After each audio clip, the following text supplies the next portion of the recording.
கூட்டணி கட்சி தலைவர்கள் தொண்டர் அத்தனை பேரும் திறமையானவர்கள். உங்க கட்சி மாதிரி கிடையாது. உங்க கட்சியில வாய்தா போயிட்டுது.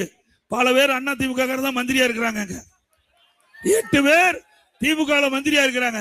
19 பேர் இப்ப நடக்கிற தேர்தலில் 19 பேர் திமுக சார்பா போட்டிடுறாங்க.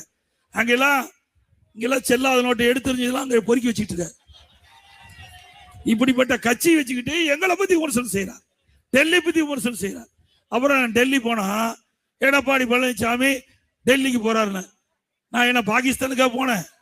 டெல்லிக்கு தான் போனேன். டெல்லிக்கு போனாதான் அதர்றாரு, என்ன நடக்குமோ என்று பதட்டப்படுறாரு. ஆக ஸ்டாலின் அவர்களே, எங்களுக்கு மடியில கனம் இல்ல, வழியில பயம் இல்ல. உங்களுக்கு மடியில கனம் இருக்குது, வழியில பயம் இருக்குது. டெல்லி போனாவே அதற்கு காரணம் என்ன? ஸ்டாலின் அவர்கள் சொன்னாரு, எடப்பாடி